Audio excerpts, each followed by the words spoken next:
si ça vous va. Ouais, parfait, je suis prêt. D'accord, allez-y.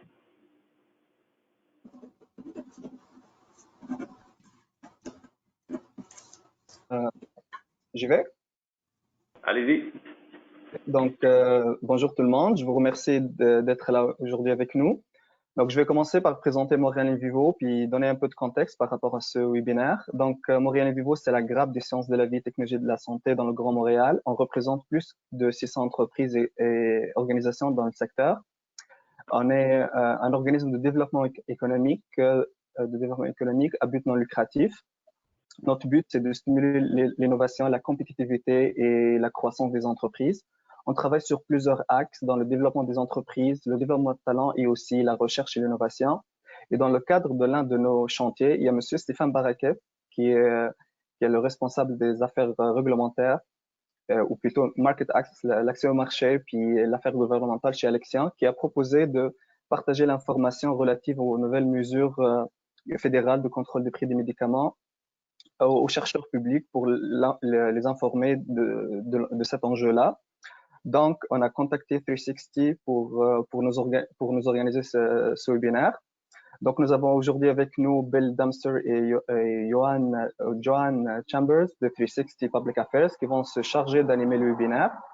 360 Public Affairs est une firme de relations gouvernementales et d'affaires publiques spécialisée dans le domaine de la santé, y compris tout ce qui est relatif au accès aux médicaments.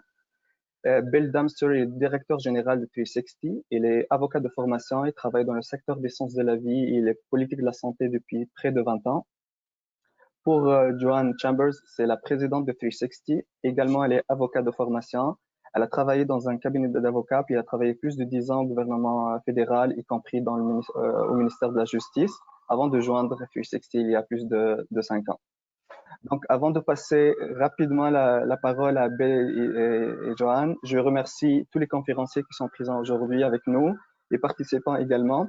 Et je vous invite à poser vos questions, toutes vos questions sur le chat. Et également, le document de la présentation sont téléchargeables, sont disponibles sur la plateforme. Donc, vous pouvez la télécharger dans les deux versions, française et anglaise.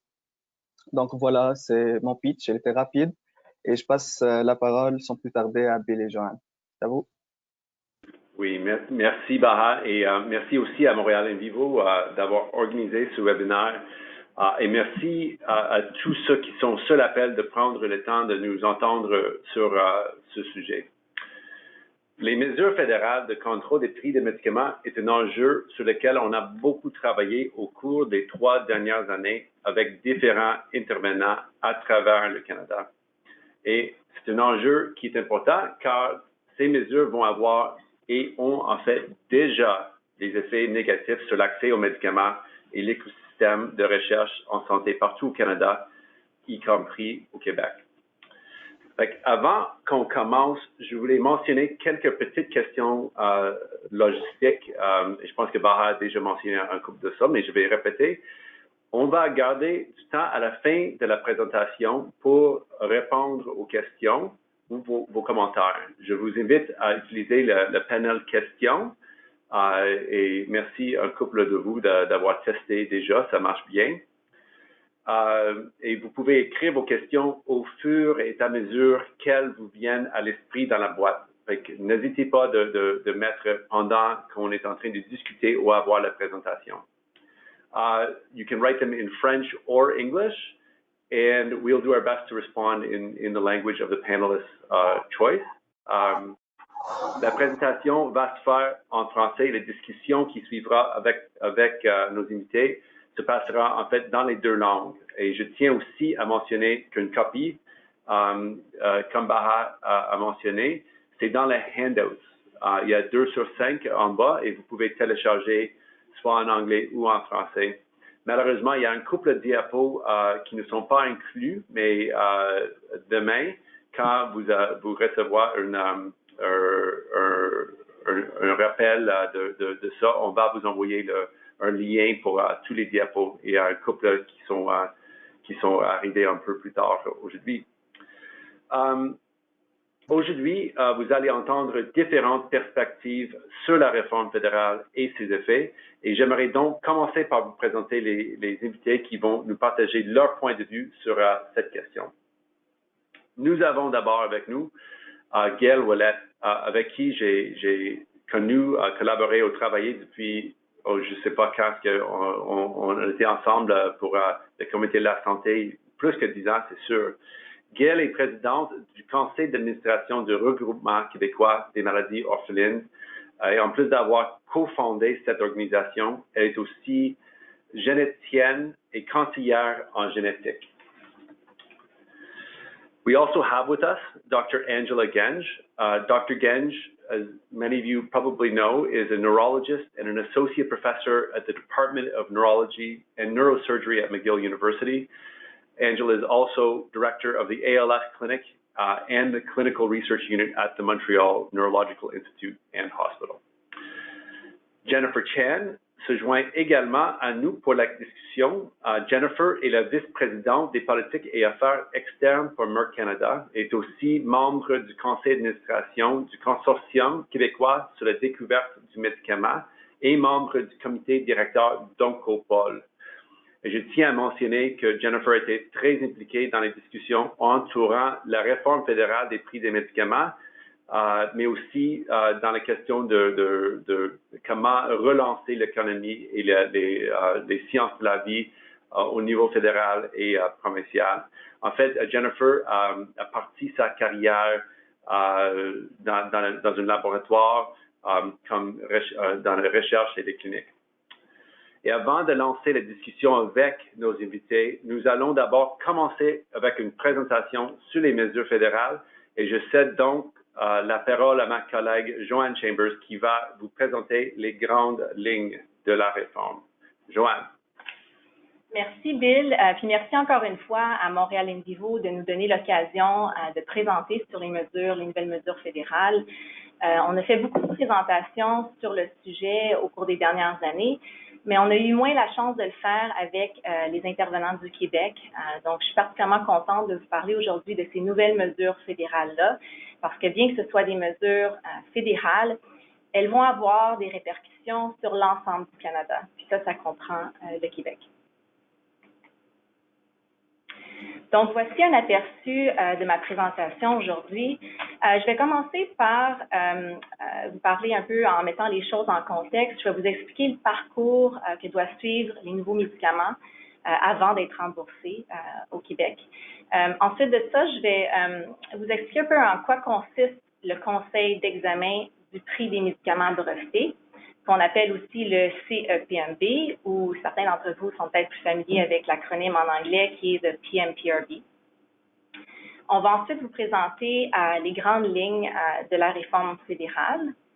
Puis on va terminer en regardant les effets que ces mesures fédérales-là vont avoir tant sur l'accès aux médicaments pour les patients que sur la recherche clinique.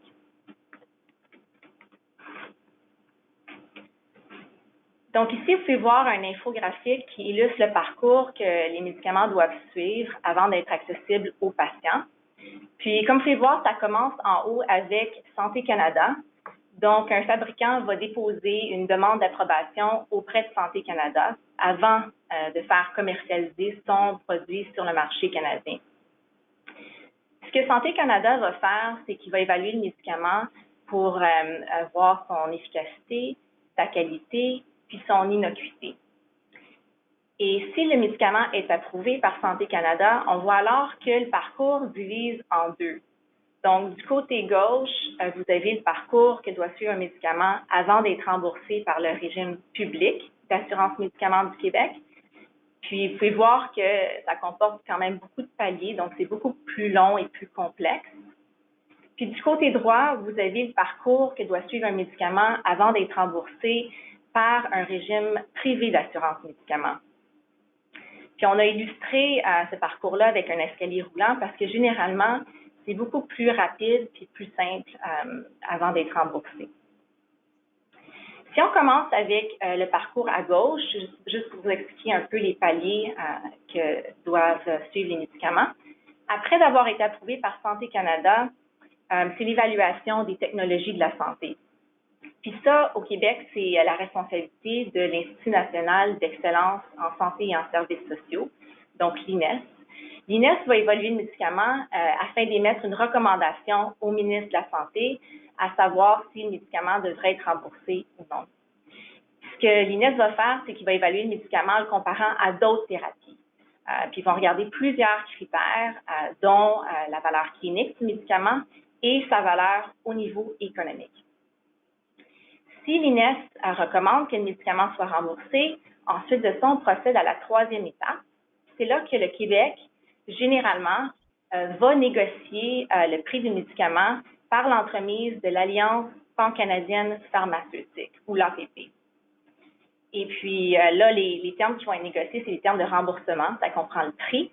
Ça comprend souvent aussi des rabais qui vont être octroyés par les compagnies pharmaceutiques au gouvernement, des rabais qui sont confidentiels. Et lorsque une entente va avoir été conclue avec l'Alliance, ensuite de ça, on procède au quatrième palier que vous voyez. C'est là que le fabricant va travailler avec le ministère de la Santé pour faire ajouter son médicament à la liste des médicaments. Fait que comme vous pouvez voir, il y a déjà beaucoup de mesures de contrôle qui ont été mises en place par le Québec et par les autres gouvernements canadiens pour venir contrôler les prix des médicaments. Puis juste pour vous donner une idée, les rabais qui sont octroyés tant sur les médicaments brevetés que sur les médicaments biosimilaires ont permis au Québec de générer des économies de plus de 400 millions de dollars par année. Si on se rend du côté à droite, donc le parcours avec l'escalier roulant, il y a quand même un palier qu'on inclut parce qu'il y a plusieurs assurances privées qui ont leur propre système, leur propre processus d'évaluation des technologies de la santé, qui ont aussi la capacité de négocier leurs propres ententes avec les fabricants. Mais comme j'ai mentionné plus tôt, c'est plus rapide, c'est un peu plus simple. Puis à l'arrière, je voulais juste vous montrer que la tour grise avec le toit rouge, ça c'est le conseil d'examen du prix des médicaments brevetés ou du CEPMB. Je ne vais pas trop m'attarder sur l'agence à ce moment-ci parce que la plupart de notre présentation porte là-dessus, mais je voulais vous signaler que son rôle au CEPMB, c'est de veiller à ce que le prix des médicaments ne soit pas excessif. Puis, si je peux vous donner une comparaison, c'est un peu comme le policier qui est sur le bord de la route avec son radar qui peut vous arrêter pour excès de vitesse.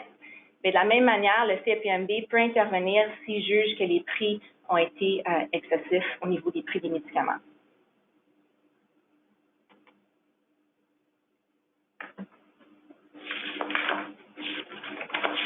Fait que je vais maintenant vous expliquer ce qu'est le CEPMB, puis c'est quoi son rôle, comment il réglemente les prix des médicaments aujourd'hui, donc avant la mise en œuvre des nouvelles mesures fédérales qui s'en viennent.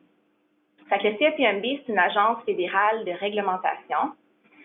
C'est vraiment un organisme qui est quasi-judiciaire. Puis comme je viens juste de mentionner, son rôle, c'est de veiller à ce que le prix des médicaments brevetés vendus au Canada ne soit pas excessif. Puis comment est-ce qu'il va faire ça? C'est qu'il va établir des prix maximum pour les médicaments. Puis pour établir ces prix maximum-là, il va commencer en regardant ils vont évaluer son utilité thérapeutique. Donc, ils vont regarder l'utilité thérapeutique du médicament par rapport à d'autres traitements. Puis, il va aussi venir comparer le prix du médicament par rapport au prix du médicament dans 7 autres pays que vous voyez là illustrés en bas de la diapositive. Le CEPMB réglemente aussi le niveau d'augmentation annuelle du prix des médicaments.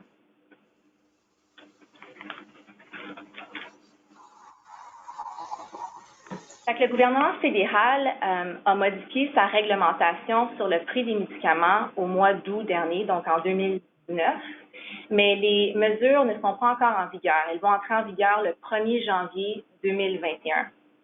Puis avant que je vous présente les changements clés, je voulais juste vous énoncer les raisons qui ont été mises de l'avant par le gouvernement fédéral pour justifier sa réforme.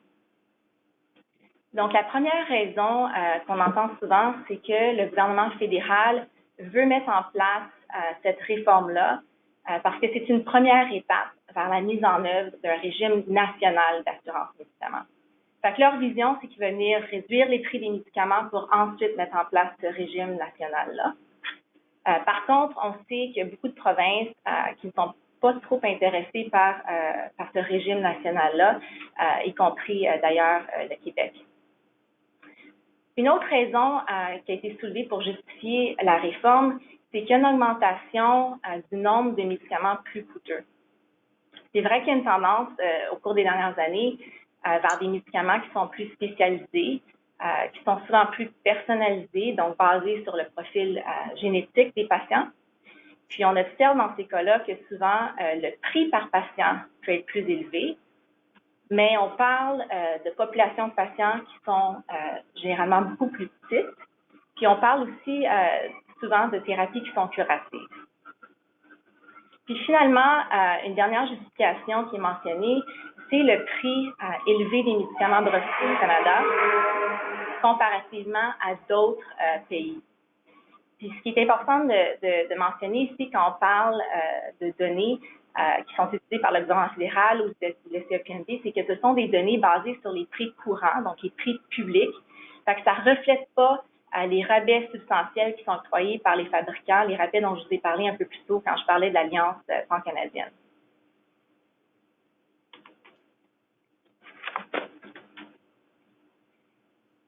Mais même lorsqu'on regarde les données du CEPMB qui sont basées sur des prix courants, on observe que le prix des médicaments de reflux au Canada est à peu près 20 % plus bas que les autres pays de comparaison en 2018.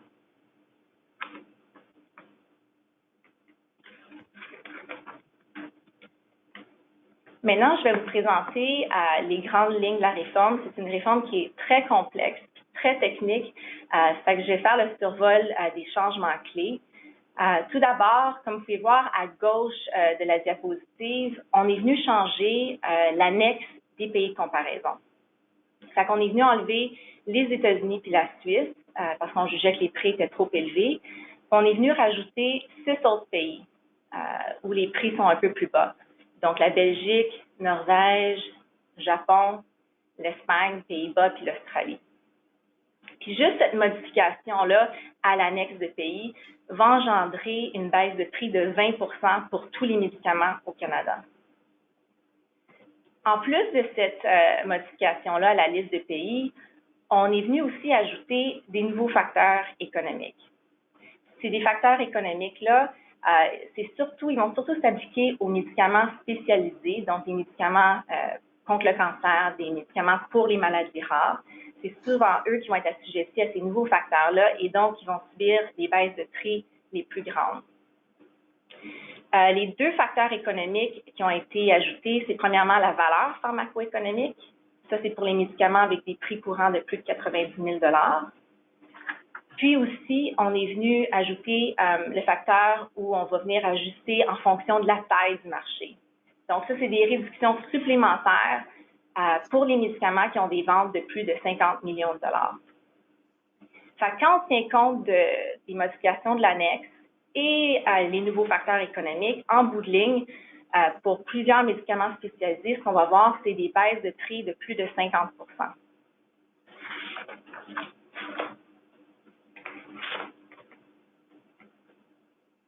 Je voulais juste vous montrer ici que le CEPMB a émis des lignes directrices révisées dernièrement. Puis je ne vais pas rentrer dans le détail parce que le processus, comme j'ai mentionné, est assez technique, mais c'est juste pour vous montrer que le schéma, en fait, qui illustre le processus de détermination des prix. C'est pour que vous puissiez voir à quel point c'est un processus qui est complexe. Ce qu'il faut se rappeler, c'est que ce processus-là, dans le fond, va venir s'ajouter au parcours déjà long et complexe, le parcours de médicaments dont je vous ai parlé au début de la présentation.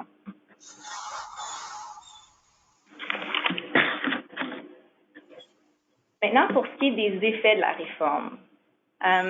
Tout d'abord, les nouvelles mesures fédérales, c'est surtout les facteurs économiques qui posent le plus de problèmes, vont venir compromettre l'accès des patients aux médicaments.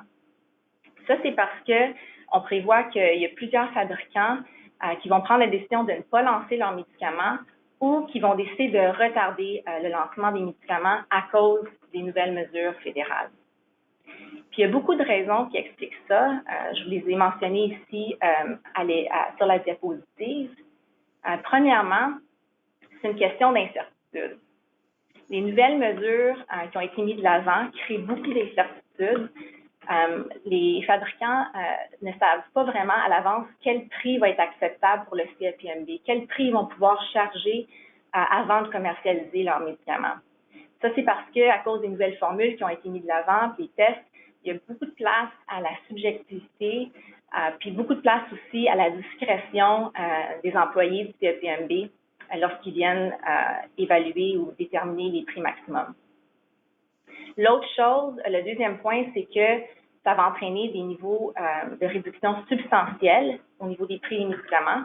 Je viens juste de le mentionner, on parle de réduction allant de plus de 50 puis ça peut même aller jusqu'à 70-80 dépendamment du médicament. C'est surtout, encore une fois, les médicaments pour les maladies rares et les médicaments oncologiques, donc les médicaments spécialisés qui vont être le plus touchés.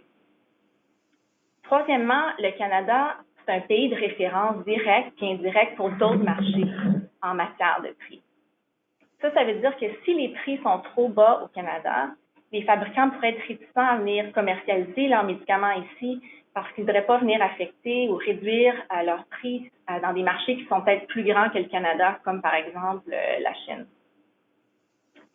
Puis finalement, dernière raison, c'est que les mesures qui sont proposées ici au niveau fédéral ne sont pas liées à un programme d'assurance médicaments. Donc, on va venir réduire de façon substantielle les prix, mais il n'y a même pas de garantie en bout de ligne que le médicament va être remboursé, parce que ce n'est pas le CEPMB qui décide qu'un médicament va être remboursé, ce sont les assureurs publics et privés.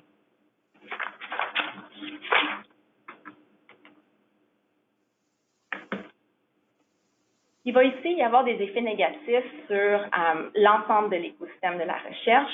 Puis ça comprend les essais cliniques.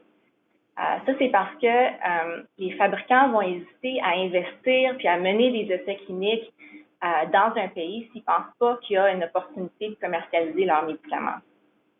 Puis, entre autres, il y a la déclaration d'Helsinki qui fait en sorte que les fabricants sont éthiquement tenus de fournir aux patients qui sont dans les essais cliniques le médicament sans frais jusqu'à ce qu'il soit remboursé.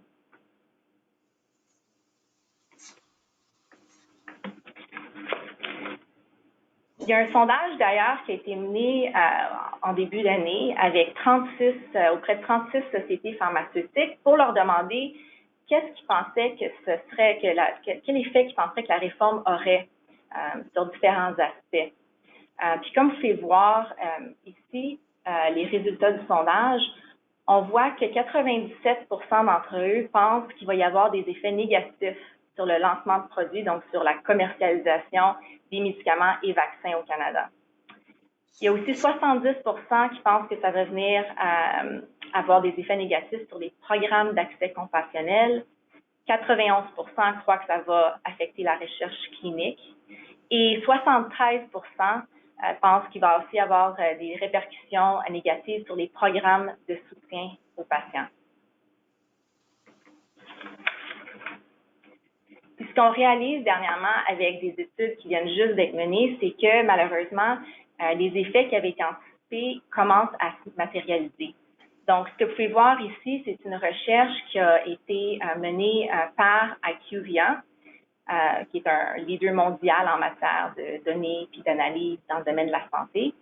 Donc, ils ont produit tout récemment, il y a quelques semaines, une étude qui démontre qu'il y a une baisse importante au niveau des lancements de nouveaux médicaments au Canada en 2019.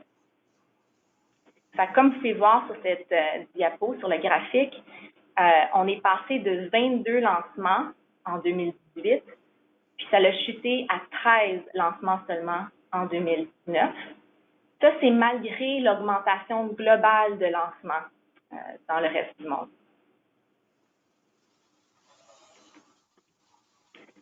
Toujours selon la même étude qui a été produite par IQVIA, on voit qu'en 2018, il y avait 37 nouvelles substances actives qui avaient été lancées dans le monde et que plus de la moitié de ces distance n'ont toujours pas en 2020 été lancés au Canada. Puis comme vous pouvez voir, on a mis en relief ici que les domaines les plus touchés sont l'oncologie, puis encore une fois, le domaine des maladies rares.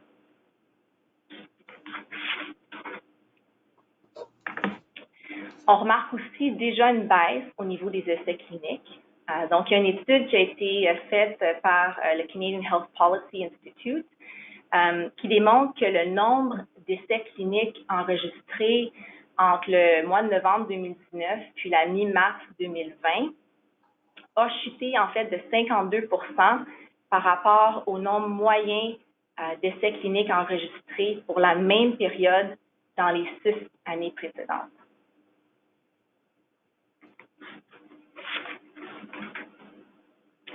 Ici, je voulais juste brièvement vous mentionner que la Cour fédérale a récemment rendu une décision par rapport à la nouvelle réglementation fédérale. La Cour a déclaré en fait une disposition clé des règlements comme étant invalide. Cette disposition, c'est celle qui oblige les compagnies pharmaceutiques à partager avec le CEPMB les prix réels de leurs médicaments, donc les prix après les rabais confidentiels qui ont été octroyés.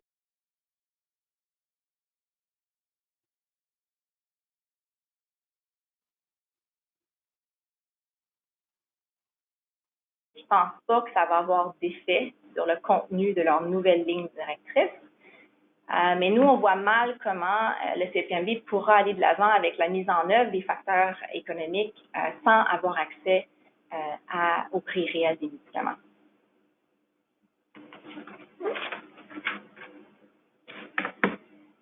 Donc, il y a plus de 100 intervenants qui ont exprimé des préoccupations par rapport à la réforme fédérale. Ça comprend des chercheurs, des patients, des hôpitaux, puis certaines provinces aussi. J'ai juste inclus ici sur cette diapositive-là quelques-unes de ces organisations-là, dont des organisations québécoises comme Catalyst, Coalition Priorité Cancer du Québec, QCROC, le Regroupement québécois des maladies orphelines. Puis il y a aussi beaucoup de groupes de patients, comme vous pouvez voir avec les photos sur la diapositive, qui se sont impliqués pour contester les nouvelles mesures. Ce sont surtout des groupes qui représentent des patients atteints de maladies rares, dont CORD au niveau national. Puis il y a aussi la communauté de la fibrose cystique qui est très impliquée parce qu'elle est dans le fond la première communauté de patients à être directement touchée par les nouvelles mesures. La communauté cherche à avoir accès à un médicament contre la fibrose cystique qui est disponible aux États-Unis puis en Europe, mais qui n'est toujours pas disponible au Canada à cause des nouvelles mesures fédérales. Il y a aussi l'hôpital SickKids à Toronto qui a fait part de ses inquiétudes. Puis finalement, je vous ai montré la lettre du gouvernement du Québec qui est envoyée au gouvernement fédéral pour faire état de leurs préoccupations dans le dossier.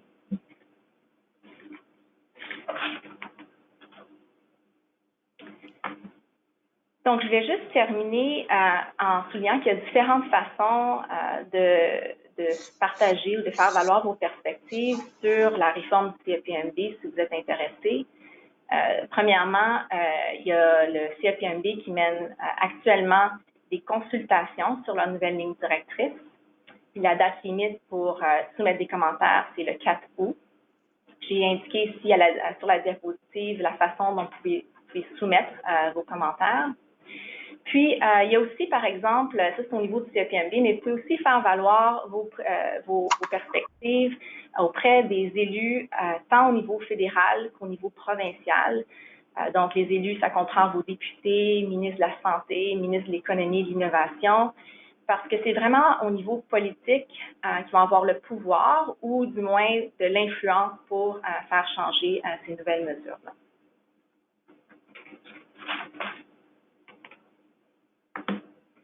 Donc, ça conclut ma présentation. Si jamais vous désirez obtenir plus d'informations sur la réforme, ça comprend les études qui ont été mentionnées au cours de la présentation, ou même si vous voulez plus d'informations sur les campagnes de mobilisation qui sont en cours, n'hésitez pas à nous contacter. Ça va nous faire plaisir de partager l'information avec vous. Donc, je vais maintenant céder la parole à Bill Dempster qui va animer la discussion avec nos conférencières. Merci beaucoup, Joanne. Et en fait, merci à nos invités qui sont sur le webinaire. Vous avez déjà commencé à poser des questions et on a un couple de bonnes et on va avoir le temps pour ça. Mais maintenant, je veux lancer dans la discussion avec les conférencières qu'on a. Commençant en fait avec Gail Ouellette.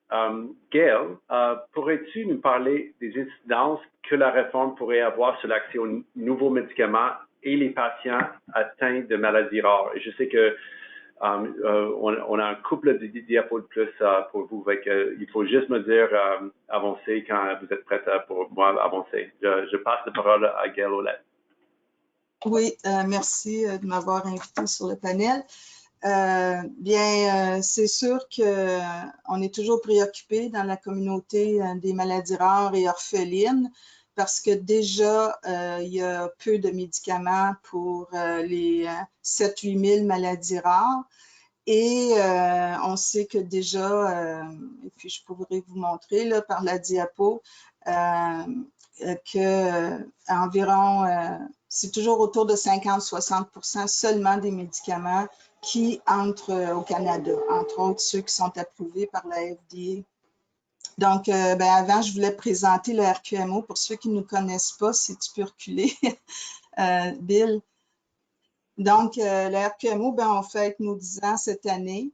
C'est un regroupement d'une trentaine d'associations de patients de maladies rares et de plusieurs patients qui n'ont pas d'association.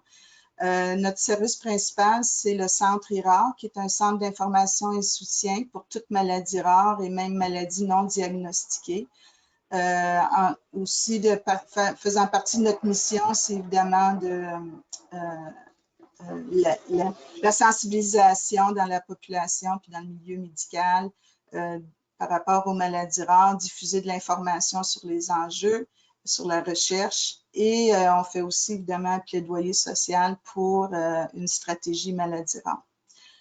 Un des projets qu'on a au Centre IRAR, tu peux mettre l'autre diapositive, Bill, c'est un projet qu'on appelle surveillance des médicaments orphelins. Il faut voir qu'au Canada, on n'a pas la désignation médicaments orphelins.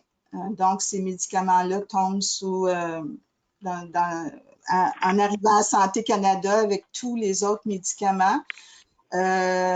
Aux États-Unis, en 1983, ils ont fait ce qu'on appelle le Orphan Drug Act. Donc, eux, ils ont un programme spécial d'incitatif pour le développement de médicaments orphelins que le Canada n'a jamais voulu, malgré les demandes d'associations de patients, voulu instaurer au Canada. Donc, on n'a pas la désignation médicaments orphelins. Donc, c'est très difficile de suivre en regardant les bases de données, qu'est-ce qui est un médicament orphelin commun. Il faut passer à travers tout. Donc, notre projet, finalement, c'est de partir des médicaments approuvés par la FDA. On le fera aussi pour ceux de l'Europe et d'autres pays qui ont aussi un Orphan Drug Act. On a commencé par ça. C'est un travail assez ardu parce qu'on est rendu à 837 médicaments orphelins approuvés par la FDA. Pour vous donner une idée, on a fait ce travail-là en 2013. Il y avait 245 médicaments orphelins approuvés aux États-Unis. Donc, en 7 ans, 6-7 ans, vous voyez comment c'est augmenté de façon exponentielle les médicaments orphelins développés. Très bonne nouvelle pour les patients, s'ils peuvent y accéder. On voit l'intérêt, évidemment, pour le développement de médicaments pour les maladies rares. Mais la statistique qui tient toujours, c'est que de ces 837, il y en a 59% seulement qui sont rentrés au Canada, approuvés par Santé Canada. Bon, approuvés, il faut voir là, que c'est assez rare que Santé Canada n'approuve pas un médicament. Des fois, c'est approuvé sous condition. Fait que c'est surtout ce 59% ou le 40%, c'est surtout des compagnies qui ne viennent pas au Canada mettre en marché leurs médicaments. Joanne l'a bien expliqué, le processus, là, on a deux processus d'évaluation pour le remboursement des médicaments au Canada. On a celui au fédéral qui est par l'Agence canadienne des médicaments et des technologies de la santé, CADAT en anglais. Ça, c'est pour l'évaluation pour toutes les autres provinces, pour les remboursements par les régimes publics. Puis au Québec, nous, on a l'INES, donc l'Institut national d'excellence en santé et services sociaux, qui était auparavant le Conseil du médicament. Alors, les médicaments approuvés, les compagnies peuvent donc les soumettre, une fois approuvés, pour évaluation pour les régimes publics. Donc, vous voyez que sur 491 médicaments, il faut dire la CTMPS a été créée dans les débuts des années 2000. Et puis, sur 281 médicaments, ils émettent une recommandation pour les provinces et 75% sont positifs, ont été positifs, 25% négatifs. Il faut voir aussi là-dedans, ça a l'air bien beau, mais la moitié des médicaments considérés orphelins, là, par la définition, entre autres, de la FDA aux États-Unis, ce sont des médicaments pour les cancers rares. Donc, pour évidemment des besoins de santé aigus, là, urgents, ces médicaments-là, de façon courante, sont acceptés plus fréquemment pour remboursement. Donc, par contre, pour des médicaments, pour des maladies rares autres que cancer, donc des syndromes, des maladies génétiques, des maladies auto-immunes, etc., c'est un peu moins bon, là, le track record là, des recommandations. Ça, c'est souvent pour des maladies chroniques où on peut réduire la progression. Ici, c'est vraiment, on n'a pas terminé là, de décortiquer les décisions et tout ça. Donc, c'est plutôt une vue globale. Ensuite, pour les médicaments évalués par l'INES, là aussi, il faut voir que c'est à peu près la moitié ou plus pour des cancers rares. On a on a un quart au moins qui sont refusés. C'est ça qu'il faut voir là. Dans les dernières années, c'est nous, en fait, depuis le début 2010 du RQMO, on a fait le plaidoyer pour le changement du cadre d'évaluation de l'INES pour les maladies rares parce que c'était rare qu'un médicament orphelin était accepté pour remboursement. Et en 2008, il y a un comité qui avait été mis sur pied pour changer ce cadre d'évaluation. On n'a jamais pu connaître le résultat du travail de ce comité-là et puis ça n'a pas été mis en place. Mais on a continué notre plaidoyer. En 2017, l'INES a voulu réformer son cadre d'évaluation. On a été consulté comme les autres acteurs dans le milieu. Il y a toujours pas de cadre spécifique pour les médicaments orphelins. Il y a eu quelques améliorations. On parle beaucoup des besoins de santé. Mais en général, les médicaments orphelins, s'ils sont acceptés, sont souvent acceptés comme médicaments d'exception, donc avec des critères qui sont des fois stringents. Donc, on n'a pas si souvent, là, même pour des premiers médicaments pour une maladie, ils ont été souvent refusés. Ce qui est particulier au Québec, c'est qu'on a un programme qui s'appelle le programme de patients d'exception. Donc, les médecins peuvent demander quand même l'accès à un médicament orphelin, refuser un remboursement en cas par cas et renouvelable aux 6 mois ou 1 an. Ce qui peut être difficile pour les médecins de cette façon d'obtenir les médicaments pour leurs patients. Dernière chose que je veux juste mentionner, il y a 2 thérapies géniques, c'est une première, qui sont évaluées présentement à l'INES pour les maladies rétiniennes héréditaires et pour l'amyotrophie spinale. celui pour la myotropie spinale coûte 2,8 millions. C'est le prix pour l'instant qu'on connaît. Alors, puis c'est supposé d'être une cure, une guérison. On se demande beaucoup qu'est-ce qui va arriver. Mais évidemment qu'on est très inquiet, là, déjà que peu de médicaments, pas tous les médicaments orphelins entrent au Canada, qu'on les perd pour remboursement. Une chose que je ne vous ai pas dit, pour les recommandations fédérales, c'est très différent d'une province à l'autre. Beaucoup de provinces ne remboursent pas beaucoup de médicaments orphelins. Donc, c'est dépendant de notre code postal au Canada, l'accès. Donc, c'est vraiment pour un portrait global pour l'instant. On aura des données plus précises plus tard. Juste pour terminer, l'autre diapo, Bill. On a fait aussi pendant 10 ans un plaidoyer pour une stratégie maladie rare au Québec. On a eu des bonnes nouvelles enfin cette année, en début d'année. Il y aura un comité consultatif qui va se mettre sur pied. En fait, il est mis sur pied, mais à cause de la COVID, changement de ministre santé, c'est retardé, mais un comité consultatif sur les maladies rares, surtout le mandat, c'est surtout pour la question du diagnostic, la prise en charge dans notre réseau de santé. Il y a aussi un sous-comité sur les médicaments orphelins. Ce comité-là, par contre, il va travailler pendant 3 ans. On ne sait pas trop comment ça va fonctionner et quels sont les résultats, mais c'est enfin une bonne nouvelle parce qu'au Canada, avec CORD aussi, là, qui demande une stratégie nationale canadienne sur les maladies rares, on ne l'a pas toujours pas obtenu. Et c'est triste parce qu'on est l'un des pays industrialisés dans le monde qui n'a pas de stratégie ou de plan national maladies rares. Merci beaucoup. Merci, Gail, et merci à nos autres invités. Je veux passer, I want to turn to Dr. Genge.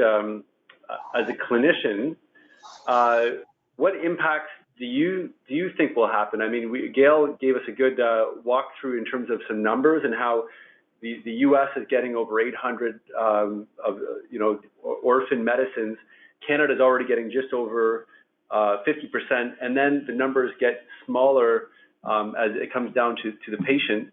After seeing Joanne's presentation on the PMPRB, what are the impacts that you either are seeing now or expect to see in terms of clinical research and patient care in Quebec? Thank you for this opportunity. The very real concern is the less attractive PMPRB makes Canada, which is what they're doing, for any role in drug development, the less attractive Canada becomes for any clinical research programs, particularly in rare disease. We have worked very hard and very closely with Health Canada to overcome some historic hurdles to the point where Health Canada is now extremely responsive to rare disease clinical trial programs in neuroscience, at least, which is my expertise. So we have worked very hard to really become one of the go-to countries for even very early drug development. This particular initiative sets us back several decades.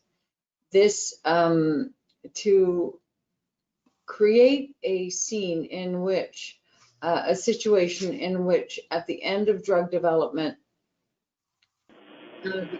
simply very unattractive as a place to commercialize a drug makes the efforts to bring a program into Canada seem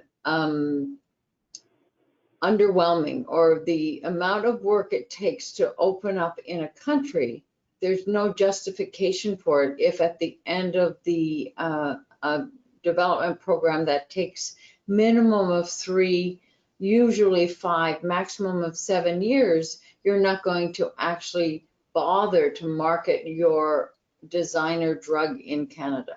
We're 3% of the market. We traditionally have enjoyed a very high success rate in bringing novel clinical trial programs to Canada. This is already petering off with the knowledge out there that this set of legislation is coming. There are patients who are already very aware that without a clinical trial coming to Canada, the chance of the drug or technology coming to Canada post-development, it drops substantially. And this particular legislation is going to make this even more serious. In rare disease, and Gail just gave a great presentation, and particularly in neuroscience, it is probably the most exciting time ever for novel drug development. Everything from direct gene therapy that people in Canada led the development of in the 90s, to designer molecules that can change gene product, to drugs that can exquisitely influence the immune system so that the side effects of the drugs are minimum and the positive effects are tremendous. All of these things are happening. We live directly north of the biggest drug development engine in the world, and yet we are very much starting to be second and third place. When I go after a program, and a good example is a program that I brought to Canada in facioscapulohumeral dystrophy. So a rare muscular dystrophy, the most common muscular dystrophy in adults, no drug development programs. Then several years ago, I, through my work, went after one program. We now are in the middle of a second program in FSHD. The only reason that program is in Canada is that I met a colleague who was going to take the program to the Netherlands because Canada was seen as a relatively unattractive place to develop this drug. A simple drug. We have some of the best muscle experts in the world across this country, and we were not even being considered because the perception is that we're too difficult, and we're becoming more difficult. So, and for the patient at the end of this, whether they live in Saguenay-Lac-Saint-Jean or Churchill, Manitoba, they depend on our work, getting the clinical trials to happen, getting the drug approved, getting the drug on formulary for them to have access to these life-changing therapies. If the hurdles that are being put in place are actually enacted, that person in Churchill, Manitoba or Saguenay will never see those drugs because they can't afford to go to the US and pay list price in the US for any of these products. It's just not possible. So I see a huge effect on our life sciences industry as the numbers of clinical trials that come without the drug being developed here dropping. I even have colleagues who develop drugs here in Quebec and have come to me and said, can you consult? We've just made this drug in our lab in one of the universities. We're going to actually do the development in the US because it's not helpful to us to do it in Canada. And that drug will never see the patient who's in, Come By Chance, Newfoundland. That person cannot get access. And I think that this is actually a very specific way to prevent access for drugs through trials and through our formularies to the communities we serve, which are Canadians. Thank you, Dr. Genge. Merci beaucoup. Je veux passer à Jennifer. Quelle incidence les nouvelles mesures auront-elles sur les décisions des compagnies pharmaceutiques telles que Merck Canada en termes de lancement des nouveaux médicaments, d'investissement dans les essais cliniques et d'emploi?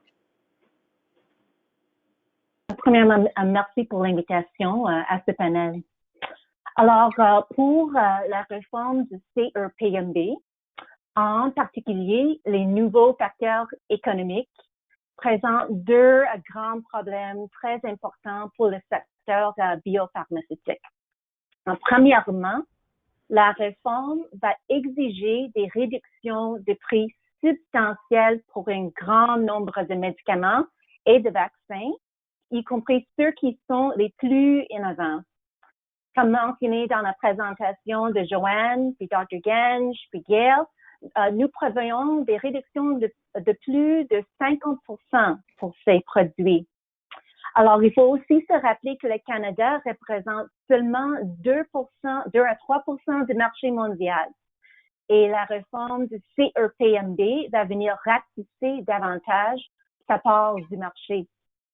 Aussi, ceci va mener à plus de décisions de retarder ou ne pas lancer des médicaments ou des vaccins au Québec et au Canada. Deuxièmement, la réforme crée une grande incertitude pour le secteur biopharmaceutique. La manière dont le CEPMB prévoit mettre en œuvre la réforme est très opaque. Les entreprises doivent naviguer à travers un labyrinthe de formules et de processus compliqués sans aucune certitude quant à la manière dont ils seront appliqués. Si nous ne savons pas réellement comment fixer le prix de nos produits, il n'y a aucune certitude quant au retour sur investissement. Il est alors très difficile pour nous, en tant que filiale canadienne basée au Québec, de présenter un dossier commercial convaincant à notre siège social mondial afin de donner la priorité au marché québécois et canadien pour le lancement de nouveaux médicaments et vaccins. Il y a aussi, malheureusement, un effet cascade négatif engendré par les retards de lancement de médicaments. Par exemple, lorsqu'il devient évident qu'un nouveau médicament ne peut pas être lancé à temps, cela aura des répercussions sur le personnel, la formation, l'aide à l'embauche, les programmes de soutien pour les patients, les investissements. Il n'y aura tout simplement pas autant d'emplois disponibles. Aussi, cela aura également un impact sur la disponibilité des essais cliniques. Il ne serait pas éthique d'exposer des patients à une nouvelle thérapie par le biais d'un essai clinique, sachant que ces patients n'auront plus accès à cette thérapie une fois l'essai clinique terminé. C'est pourquoi les lancements de nouveaux médicaments et les essais cliniques sont étroitement liés.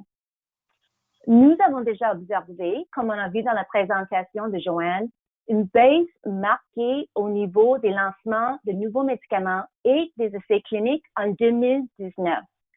Il est évident pour nous que tout ceci est directement lié à la réforme du CEPMB.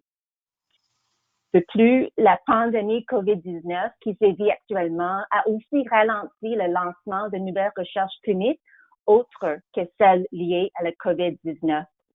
Et on sait qu'une relance dans le secteur est en cours et est nécessaire afin de retrouver le rythme de croisière qu'on avait eu avant la pandémie. Le gouvernement québécois aussi compte d'ailleurs sur le secteur de sciences de la vie, y compris l'écosystème de recherche, pour catalyser la relance économique de la province, étant donné l'importance que revêt ce secteur pour le Québec. Alors, il faut donc éviter de mettre en place une réforme fédérale qui viendra freiner tous ces efforts. Plus particulièrement, nous recommandons au minimum que les nouveaux facteurs économiques soient retirés de la réglementation fédérale sur les prix des médicaments. Sans quoi, il sera très difficile, je dirais impossible, de faire du Québec l'un des 5 pôles nord-américains les plus importants du secteur d'ici l'année 2027, tel qui est visé par la stratégie québécoise de sciences de la vie. Merci. Merci, Jennifer. Il ne nous reste pas beaucoup de temps pour les questions, mais je ne sais pas si Baha on peut continuer un peu dans l'heure de dîner, possiblement peut-être 5 minutes si vous êtes disponible à continuer un peu plus loin, plus longue. Parce qu'on a une couple de bonnes questions des participants. Une question est comment le Québec prend en considération les recommandations de CEPMB pour évaluer et négocier le prix d'un médicament. Et je pense que ça, c'est une question intéressante parce que, en fait, le CEPMB ne fournissent pas les recommandations. En fait, c'est les prix réglementaires, sont les plafonds et ça ne vient pas avec le remboursement potentiel ou actuel. C'est impossible à négocier avec une agence quasi juridique qui a le pouvoir de la loi en arrière de eux si c'est vendu à un prix plus élevé. Je ne sais pas si quelqu'un d'autre veut expander, mais la même personne a posé une question suivante aussi. Est-ce que le processus mis en place au Québec a permis de réduire les délais de mise sur le marché comparé au reste du Canada? Fait que Gail, tu as très bien illustré le nombre de médicaments qui sont devenus à la fin d'un parcours assez torturé. Mais c'est plus comme un cône, hein? mais sans crème glacée en haut. Mais je ne sais pas si, Joanne, parce qu'on suit souvent les données en termes de montant de temps pour le Québec. Qu'est-ce qu'on a vu dernièrement pour le temps de remboursement au Québec? Mais ce qu'on a observé, c'est que les délais de remboursement ont augmenté dans les dernières années, surtout au niveau du remboursement public. Ça, c'est entre autres à cause que le Québec a joint l'Alliance franco-canadienne pharmaceutique. Et ça leur a permis de générer des économies, mais en même temps, c'est un long processus qui peut prendre plusieurs mois. Des fois, je pense que la moyenne, c'est environ 9 mois. Donc, on peut comprendre que quand on rajoute cette étape-là dans le parcours, ben, ça fait en sorte que le remboursement va être reporté de quelques mois. Donc, on voit vraiment que le Québec prend plus de temps. Avant qu'ils joignent l'Alliance franco-canadienne, c'est une des provinces qui remboursait les médicaments le plus rapidement. Mais depuis que joint l'Alliance, on voit que en fait, les délais ressemblent beaucoup à ce qu'on voit maintenant en Ontario. Maintenant, je sais que c'est un des objectifs de la stratégie québécoise des sciences de la vie de venir raccourcir ces délais-là. Donc, j'espère qu'il y a du travail en cours pour justement venir simplifier et rapetisser les délais pour que les médicaments puissent être accessibles aux patients plus rapidement. Merci. Je ne sais pas si quelqu'un d'autre veut faire un commentaire parce que c'était un but de la stratégie de la vie à diminuer le montant de temps pour rembourser les médicaments au Québec. Mais en fait, on a vu le contraire dernièrement et avec cette réforme-là, est-ce qu'il va avoir les médicaments du tout à rembourser? Ça, c'est une question clé. Oui, c'est un très bon point. Bill, en fin de compte, la stratégie québécoise de sciences de la vie, ça vise à vraiment que le Québec soit, comme je dis, un des 5 pôles nord-américains les plus importants du secteur. Et c'était un projet qui était vraiment visé d'établir une grande vision pour le Québec. Ça impliquait plusieurs ministères à travers le Québec, santé, l'économie, l'innovation, les finances, tout l'écosystème, l'industrie biopharmaceutique pour vraiment établir ces visions. Puis, un des aspects de cette stratégie, c'est vraiment de accélérer l'accès aux patients pour ces innovations. Puis vraiment que le Québec soit de l'avant, puis vraiment une vision, comme on dit, it's a term but a time zero listing, pour que ces produits innovateurs soient livrés aux patients aussitôt que possible. Alors, c'est une grande stratégie, mais je pense qu'on a tous les ingrédients à Québec pour l'atteindre, mais malheureusement, qu'est-ce qui se passe maintenant avec la réforme fédérale du CEPMB? Ça va complètement nuire toute cette stratégie et cette vision-là. La réforme fédérale du CEPMB, puis qu'est-ce qui est proposé par Ottawa, est en conflit à complètement 100% avec la vision de la stratégie québécoise de sciences de la vie. Merci. En fait, on a d'autres questions qui ou un les poupées russes où est-ce qu'on peut regarder de plus en plus en dedans. C'est très compliqué. Fait que merci beaucoup à tout le monde pour avoir suivi. C'est plein d'acronymes, mais les questions que vous avez posées montrent que vous êtes intéressés. Et quels impacts sur le remboursement ou la prise en charge par les assureurs privés? Fait que ça, c'est le parcours que Joanne a montré avec l'escalator. Qu'est-ce que c'est un escalator en français? Un escalier roulant. Un escalier roulant. Merci. C'est une très bonne question parce que, comme Joanne a mentionné, le 20% changement, juste en enlevant les États-Unis et la Suisse, va donner 20% de baisse de prix automatiquement pour tous les assureurs autour du Canada. Et en fait, ça va donner plus de 1 milliard par année probablement en termes de moins payés. Et ça, c'est ce que Santé Canada a visé à voir avec cette réforme-là. Mais à place de juste arrêter avec le changement des pays, ils ont mis en place les facteurs économiques. Et ça, c'est avec les seuils, avec les calculations de comment, c'est quoi la valeur d'une vie de qualité. Souvent, les analyses sont utilisées par l'INES et aussi au CADES pour déterminer c'est quoi un prix efficace, ou est-ce que ça doit être un prix. Mais maintenant, à utiliser ces calculations dans la réglementation, je pense que Gail, tu étais très proche à ça depuis longtemps avec Ines déjà. Est-ce que c'est possible d'apprendre les méthodologies de Ines et importer dans le CRPMB? Est-ce que penses-tu que c'est possible? Ben, j'en vois pas l'intérêt non plus, là. Déjà, on a discuté et les groupes de parapluies comme nous, de maladies rares à travers le monde, on a beaucoup discuté de comment on calcule au niveau pharmaco-économique, là,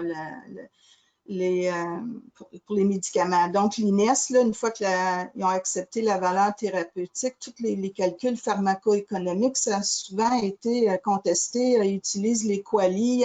Il y a beaucoup de groupes qui ont contesté l'utilisation des QALY, là, la question des années qualité de vie, dépendant du type de maladie. Pour les maladies rares, est-ce que ça s'applique vraiment? Donc, déjà, les coûts efficacité, comment sont calculés là, au niveau de l'INES.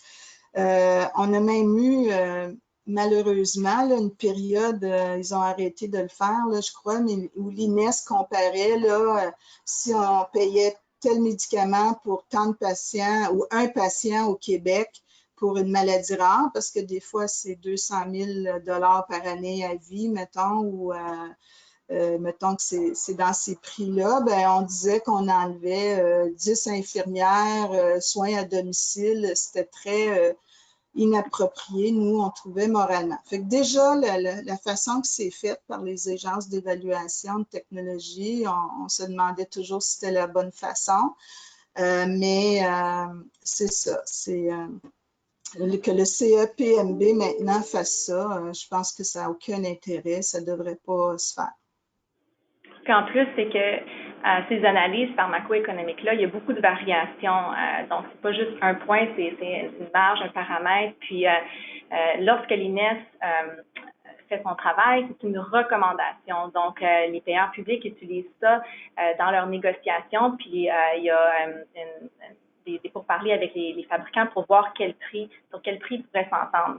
Ce qu'on fait maintenant, c'est qu'on transpose, on amène ces rapports pharmaco-économiques-là au niveau réglementaire. Puis là, il n'y a plus de flexibilité parce que c'est vraiment le CEPMB qui va prendre ces rapports-là en utilisant ces formules pour déterminer un prix maximum. Ça, c'est au niveau réglementaire. Fait que les payeurs publics ne pourront pas faire quoi que ce soit, même s'ils voudraient, par exemple, rembourser un médicament ou faire preuve de plus de flexibilité. Ces plafonds de prix-là vont être imposés au niveau réglementaire. Fait que je dirais que c'est ça la plus grande différence puis qui va décourager plusieurs fabricants à venir lancer leurs médicaments.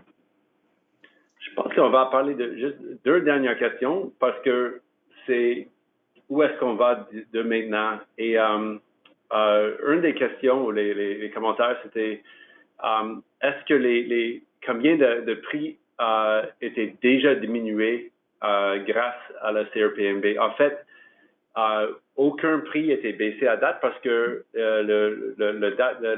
ça va être mis en œuvre.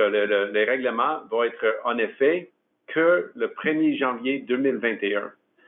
Fait on va voir qu'est-ce qui va arriver en janvier. L'agence est juste en train de parler de comment ils peuvent opérationnaliser les règlements. Mais ça nous laisse à une autre question et je ne sais pas si je vais passer encore à Dr. Genge.